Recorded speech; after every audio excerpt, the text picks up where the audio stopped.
Hey Sagittarius, Happy New Year, and I hope you guys are doing great. We are here to do your 2022 forecast in a little bit of a different way. We're going to be using bones and charms to see what important things you might want to keep an eye out for over the next year. So, with that, Sagittarius, let's jump right in. Okay, so interesting. The one charm that got left behind in the bowl is the snowflake, which represents the winter time. So maybe that'll be a quiet little season for you.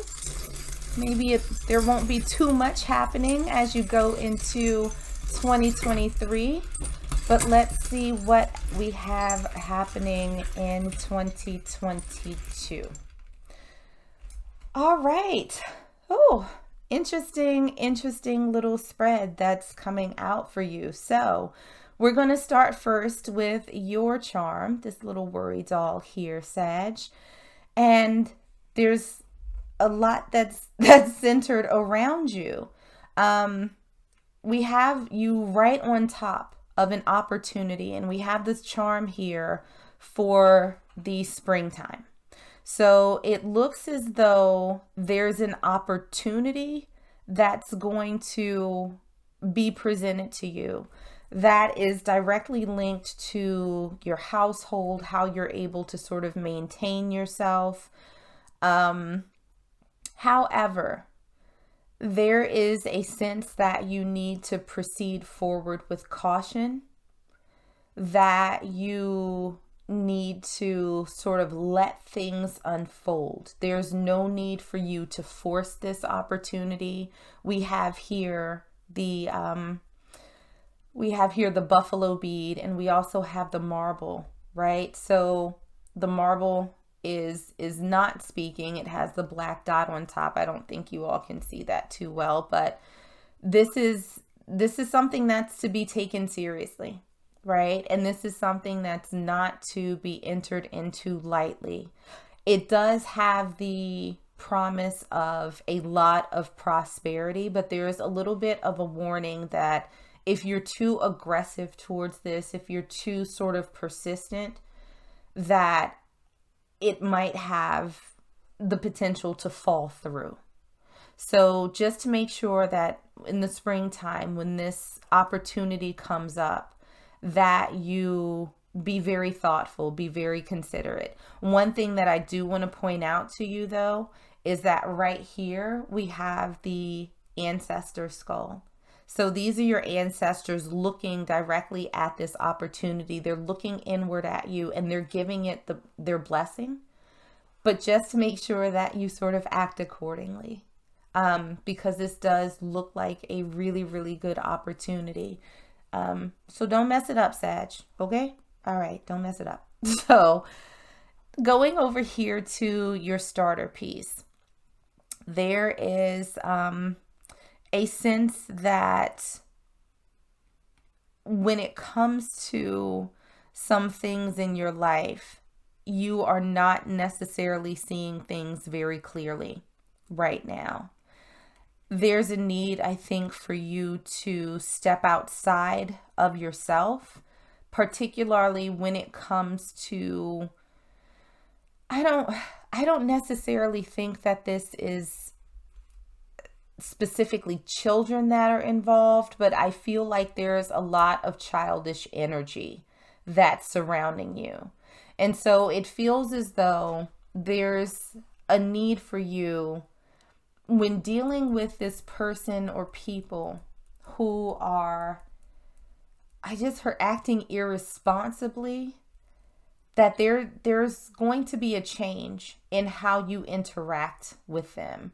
It almost feels as though you are setting your boundaries with the people who are around you, and it's going to take a little bit of strength. It's going to take a little bit of courage and resilience for you. I don't think that this is sort of the easiest thing for you.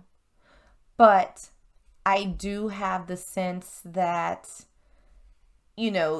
that you'll get through it. That it will be absolutely fine. But there's going to be, I think, an awakening and awareness that you come into with someone around you who has that sort of childish energy, and you're going to make some changes in how you deal with them. Now, looking at sort of the next most important piece, we have the hematite bracelet. So anything in and around this bracelet should be viewed as being important. So what we have for you is the cork that's upright speaking. We also have fall that's inside of the Herkimer diamond ring. That's something else that needs to be given focus, something else that's super important. We have money, sort of your day-to-day. That's right here also. We have the octopus tentacle that represents sort of being caught up, being stuck, being trapped. We have the clothespin that's not speaking. We also have suede, and we have button. So there's a lot happening for you that you should probably pay attention to. We have the fall, and we also have the summer. So maybe in that transition time from fall to summer, there is going to be a bit of, I think, communication when it comes to your finances. And this is sort of your day-to-day. What I'm feeling is that there is going to, I think, be a dialing back of what it is that you sort of spend on money, that you're going to start looking at things that aren't maybe as frivolous as, as other things. So this might be one of those situations where you're kind of looking at your finances and you're saying, okay, well, you know what? I go to Starbucks 3 times a day. Well, what if I only go once a day? Like, what does that look like? So it really feels as though you are going to start reevaluating your finances on a sort of a day-to-day basis. And you're going to sort of revamp what you've been doing. With the cork, this signifies stop. So it looks like you're going to be halting some practices that you may have had when it comes to your day-to-day finances. You're going to be a little bit more thoughtful about it and figure out how to make your money more useful, right? How to make your money work better for you. And here we have the button that's upright that connects one grouping to another. And what we have sort of immediately here is a small conch shell. This is an opportunity. This is a new opportunity that's coming in for you. So I think that, again, between the summer and the fall, you're going to be reevaluating how you operate in your finances from day to day. There's going to be a new opportunity that presents itself for you that is going to be entirely useful. That's going to sort of be a direct result of you rethinking your relationship when it comes to money. So moving right on along to our next little section that we have right here. Lots of bones in this reading. Also money and travel. So what it looks like is that when it comes to your sort of long-term financial outlook, because over here we had the sort of short-term day-to-day money spending, reevaluating how you do that. This is looking at long-term stability, right? This is looking at creation of wealth and growth and, how you can sort of sustain yourself and nurture yourself when it comes to your finances. So I think you're already a little bit aware, based on this cluster over here, that there are some things that you need to clean up when it comes to your finances, right? But what I do see is that there will be opportunities that present itself to you, that there will be options that open up, and it's going to be a direct result of people who care for you, people who are genuinely invested in what it is that you're doing and the direction that you're headed in. So it feels like you're going to have a fair amount of support in whatever this journey looks like for you, moving towards this financial stability, this financial freedom. So don't be afraid to sort of lean into your friends, the people who are around you, your family members. Don't be afraid to lean on them for support, because it feels like they're invested in your happiness, they're invested in your success. So, make sure that as you're cleaning up your finances, you loop in some of your trusted folks in that too. So, looking at this grouping that we have over here. So, once again, a whole lot going on. It feels as though there is someone who is in your environment, and this could be someone who is a work colleague or something of the sort, but this person is not necessarily a great person. It almost seems as though there's a dark cloud that follows them wherever they go. And so I almost feel as though this person is in some way, shape, or form affecting your well-being.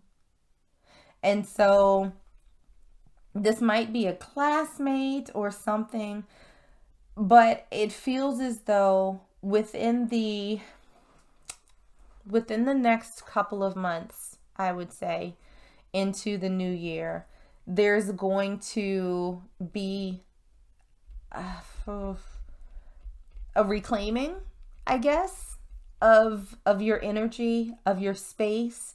It feels as though there is going to be a bit of a showdown between you and this person. We have the badger molar, and every time I see this, it's like, honey badger, don't give a and gloves are off, like we're going in. So I feel like this is happening a couple of months into the new year. I don't want to say don't let it stress you, but it feels like it's a pretty stressful energy. So what I will say is that there seems to be a need for you to sort of get grounded and look at whatever the situation is in the context in which it was presented. And I feel like ultimately, in the grand scheme of things, this person does not matter too much, especially for all of the big things that you're trying to accomplish throughout the next year, for all of the opportunities that are coming your way. You're surrounded by opportunities. So I don't think that this person is worth the stress that you're investing in them. So just make sure to keep that in mind. Find your happy place, right? Do your soul searching, go within, but don't let this person stress you out. If you need to give it to them raw, then okay. But we have your spirit guides right here that are, that are sort of looking away, that are like, you don't need this. This is not a level of stress that you need in your life. So that's one thing for you to sort of keep in mind, over the next couple of months. Friendships look pretty stable. Not a whole lot going on over here. I'm not seeing a whole lot in the love department. It seems like the big theme for this year for you, Sag, is going to be focused on your finances, both sort of how you operate currently and how you're building for the future. But what we also have for you here in this final little cluster is we have the snake fang, and we also have the cat's claw. So this is a little bit of a last reminder, right? In all that you do, Sag, make sure that you protect yourself. And I think that you are. When you're stepping into this awareness, you're moving forward and you're exploring these new opportunities with a very discerning eye. You're using a lot of caution. You're not rushing forward into things. You're making sure that you're protected. So I think that you're going to do a good job of that. And with the cat's claw, this is something you're going to land on your feet. Things are going to work out. And we saw that over here too with the cameo. Everything's perfection. Everything is good. So keep that in mind. It feels like, Sag, you are unsticking yourself. You are making sure that you have the right team around you. You're keeping your eyes open for opportunities. You're being very thoughtful about where it is that you want to go over the next year and beyond. You're eliminating people, places, situations that don't serve you. So keep it up. It looks like you are doing a good job and headed towards a place of prosperity. So I'm going to leave it there. I hope you enjoyed this and I hope that it resonated. Stay safe, stay healthy, and I am sending you all huge hugs.